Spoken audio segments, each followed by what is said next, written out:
Buenas tardes, mi nombre es Héctor David Vega Hernández y hoy les voy a hablar sobre mi experimento llamado el volumen de las palomitas. Una pequeña introducción antes de empezar. Eh, las palomitas son un alimento que tiene relatos desde hace miles de años. Las palomitas eran utilizadas anteriormente por las civilizaciones para sus rituales y ceremonias. Fue hasta 1890 que las palomitas fueron empezadas a ser de uso comercial. Se vendían a las familias ya que era un pequeño lujo que se podían permitir en esa época. A partir de la Gran Depresión fue cuando las palomitas tuvieron su gran boom. Fue cuando se introdujeron a las salas de cine y fueron cuando se empezaron a consumir en mayor cantidad. Fue hasta 1940 cuando se crearon las primeras palomitas para microondas y a partir de ese momento se crearon muchos productos similares que intentan facilitar la vida de las personas.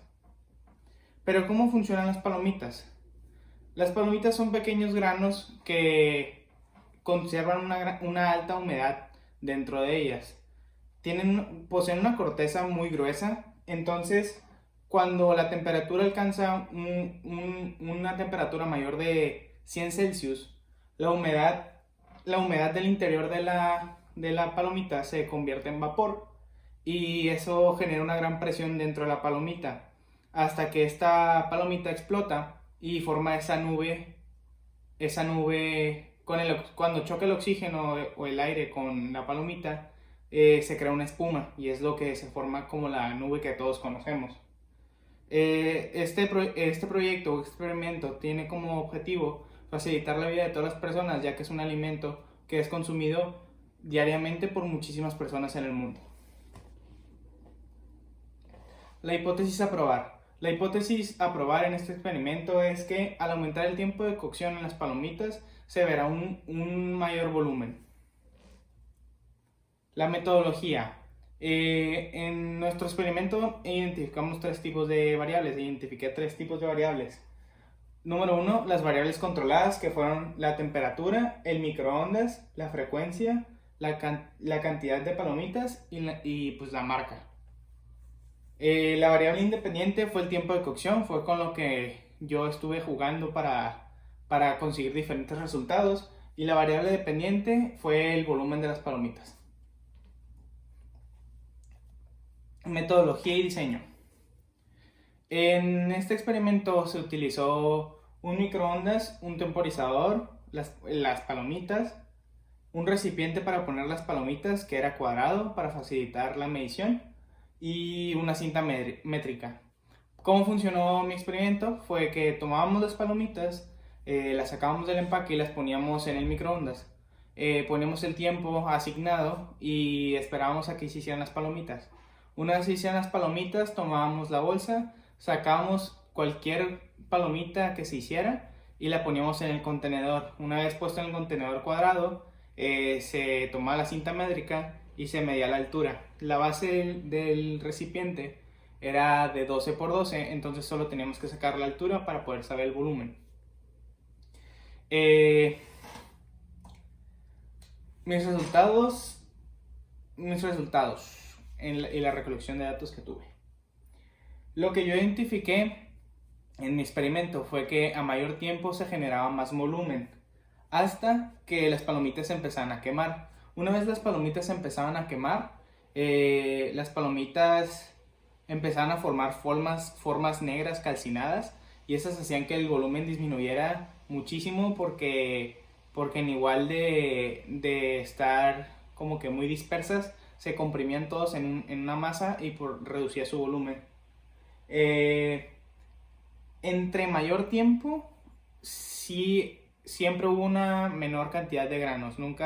Eso fue algo que nunca fue una variable. Siempre el grano, entre más tiempo, menos granos.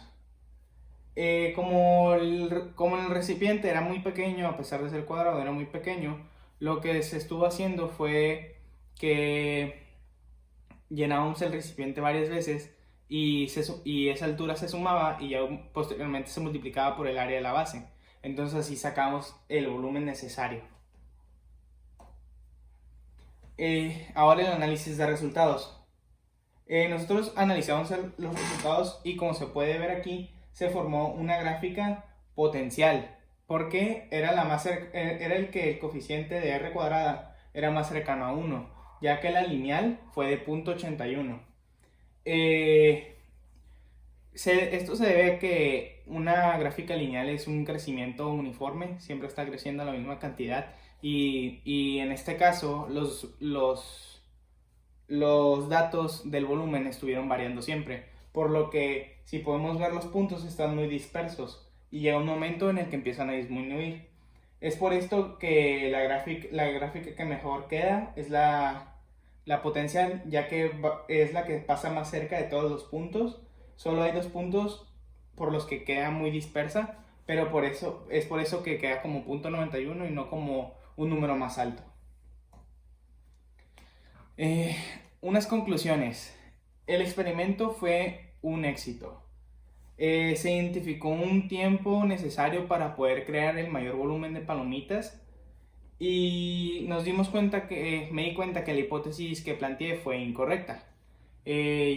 Hasta cierto punto, ya que la hipótesis decía que entre más tiempo, más volumen, pero la hipótesis fue cierta hasta el punto en donde las palomitas empezaron a quemar, por lo que se probó la hipótesis como incorrecta, ya que llega un punto en el que las palomitas empiezan a calcinar y pues se reduce su volumen. ¿Qué implica esto? Esto implica que pudimos identificar que el principal actor en unas palomitas es la influencia del tiempo, ya que entre más tiempo puedes ampliar el número de palomitas, y algunas de las opciones que yo identifiqué para poder mejorar este experimento fue primero ampliar el número de palomitas que se puedan experimentar, pero que fueran en un tiempo más reducido. Es decir, nuestros mejores tiempos de mayor volumen fue entre el minuto y 45 segundos y los 2 minutos. Entonces, la manera perfecta de encontrar ahora sí que el mayor volumen posible en las palomitas sería limitar ese rango de tiempo, esos 15 segundos, e ir probando hasta qué momento las palomitas alcanzan su máximo potencial. Otra alternativa sería reducir la temperatura una vez alcancen los 2 minutos, ya que la temperatura es la causante de que las palomitas se quemen, por lo que si llega el tiempo en el que el volumen está casi en su máximo y reducimos la temperatura, las palomitas van a tardar un poquito más en reventar, pero no vamos a quemar las otras. Entonces a lo mejor nos toma más tiempo, pero vamos a conseguir un mejor resultado. ¿Alguna pregunta? ¿No? Muchas gracias por su atención.